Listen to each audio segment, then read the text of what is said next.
establish right away. Are you a supporter of President Trump? Yes, I believe that he is absolutely set by God as the one that's supposed to be leading our nation in this time. Absolutely. Now, when did you realize that? When did you see he was God's choice? Well, very, very early on. In fact, when he first announced his candidacy, literally that far back, both my wife and I said, he's the one that God has his hand upon. And I had a lot of prophetic friends. For instance, I had some prophetic friends that were saying Ted Cruz, back in those days, was supposed to be the ones. And I said, no, I said, the hand of God is on Donald Trump. So to know right from the beginning that's God's man, that's amazing. So let's fast forward a little bit to March of 2016, still a number of candidates in the race, but you had your first dream from God about President Trump. Tell me about that dream. Yeah, I was actually in Germany. My wife and I were in Germany and doing ministry there, and I went to bed one night and I woke up. It was March of 2016. I woke up the next morning and I told my wife, I said, President Trump called me on the phone last night. Because in my dream, she laughed just like you did. She did. Of course, I didn't call him President Trump. I said Donald Trump. And I said, he called me on the phone and I said, he said to me, I need for you to do a conference for me on July the 6th to shift things concerning the election. I thought, well, how am I going to have a conference that's that close to like a national holiday, something that people would be busy with other things? But I wondered what the significance of July 6th was. And like you said, at this point, there's still many, many candidates running in the primaries trying to become the Republican nominee. Right. And so all that's going on. But I Googled July the 6th. And I found out that July 6, 1854, in Michigan was the birthplace and the birth date of the Republican Party. Wow. And the Lord said to me when I saw it, he said, I intend to reclaim the Republican Party for my purposes.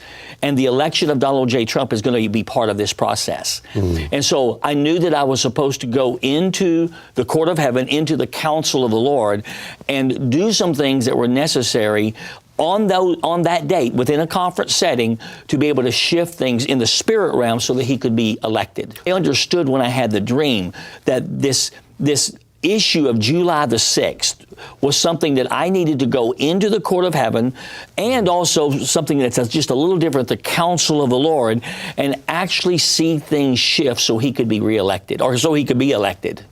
Now, there was, of course, a clear front runner on the other side. Yes. At that point.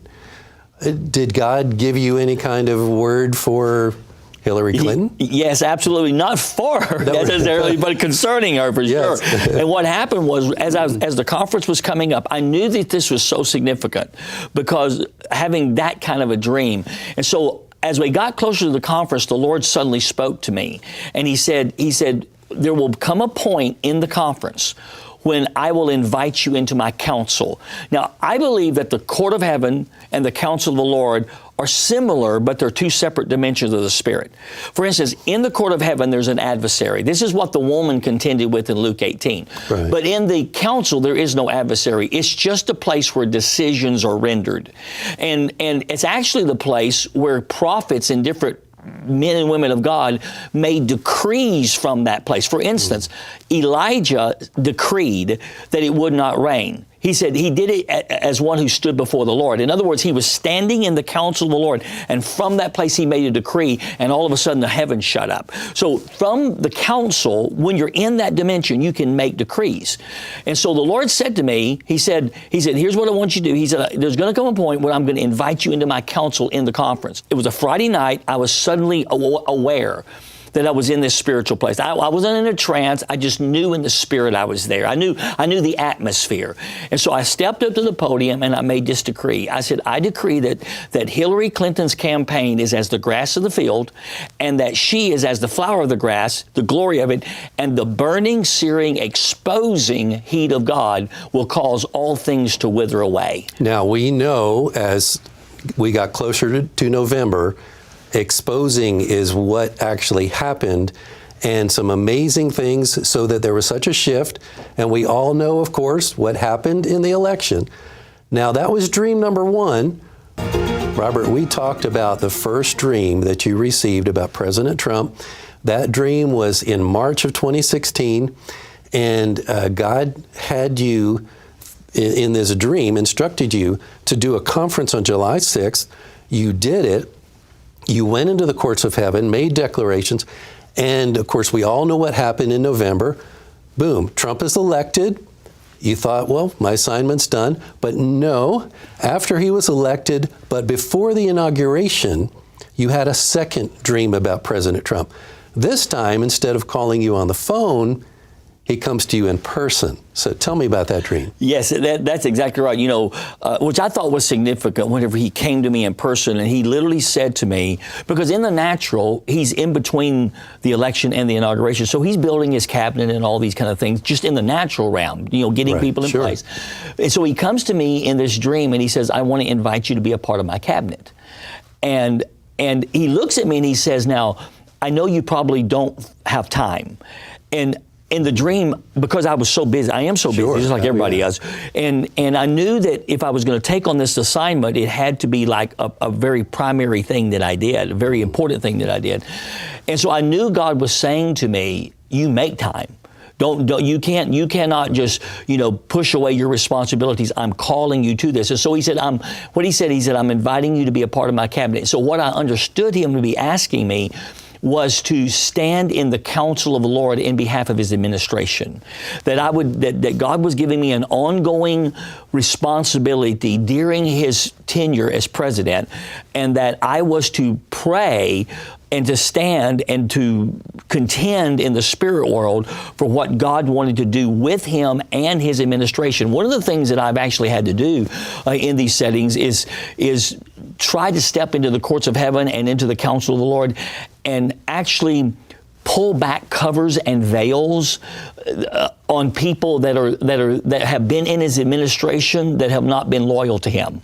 Because there's been, you know, quite a bit of that. And so one of the things that I've done in the counsel of the Lord is seek to deal with those issues, among other things. But I've sought to be very diligent and faithful in standing as a part of, in the counsel of the Lord, as a part of his cabinet. To this day, I pray for my president, Donald J. Trump, as I contend in the counsel of the Lord concerning him. Okay, now, again, dream one, he called you, do a conference for me on July 6th. Dream two, came to you in person, said, be a member of my cabinet. Mm-hmm. Now, dream three, this gets a little crazy. He came to you again. What did he ask you this time? Well, the third time was after the inauguration. So he's just starting this term, the first term. And he comes to me, and I got to say, this is one of the most powerful of the three dreams. It was very short, and he said, I want to ask you to be my running mate. That was the phrase, running mate, for the coming election 2020. 4 years away. 4 years away. Yeah. And that was all there was to the dream, and I woke up. And I thought, why am I being asked, number one, to be his running mate, number two, concerning an election that's 4 years down the road?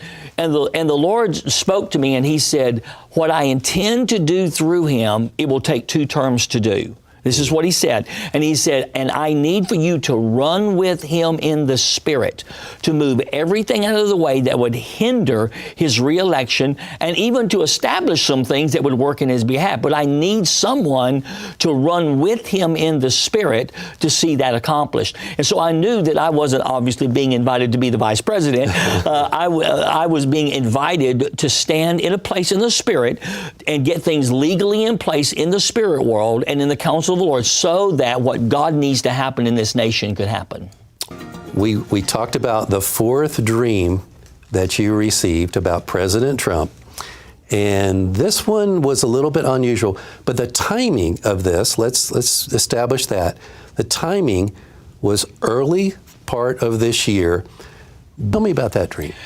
The dream was simply this. I was standing next to President Trump, which is where I actually believe I stand in the spirit world, and so I'm standing next to him and I'm bumping up against him with my shoulder and I'm playing with him. I mean, like guys do. Hey, guy, all that kind of stuff. I'm bumping up against him with my shoulder, and I do this several times. And he looks at me finally and he says, in a very stern voice, he said, "This is the presidency of the United States of America. And when he said that, I realized that I was not taking serious something that was serious and that I needed to take serious, that I was playing with something that I actually needed to be much more serious about.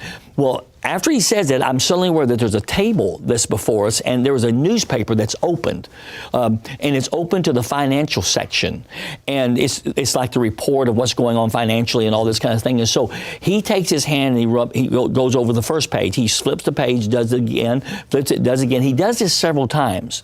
And I know he's looking at the status of the economy and overseeing it. And as he does this, he folds the paper up and he hands it to me. And I knew when he handed it to me, he was handing me an assignment to pray for the economy, because what I intuitively knew in the dream was that the enemy was going to try, or was going to bring an attack against the economy that was designed to keep President Trump from being reelected. Now, in the dream, part of it was that you were kind of buddy-buddy with him, weren't taking it seriously. But in real life, you were taking things seriously. That was not you. What did that mean? Well, First of all, anytime I dream like that, I say, okay, God, am I not doing what I'm supposed to be doing? But this is what I actually felt. I felt like, Lord, I don't know how much more serious I could have been in the assignment. So this must mean I'm representing the body of Christ. That we as the church, we as maybe even intercessors, we as, prophetic people, maybe we're not taking as serious as we should the state that we're in and the consequences of what's going to happen out of this election. And I really believe that there's no way possible to overstate what's at stake. Right. What's at stake. And I don't believe probably that we have been as diligent as we need to be, that there needs to be a fresh fire of God come so that we can pray, we can do the things we're supposed to do, but we can go out and vote when that time comes so that what God wants to happen in our nation can actually happen.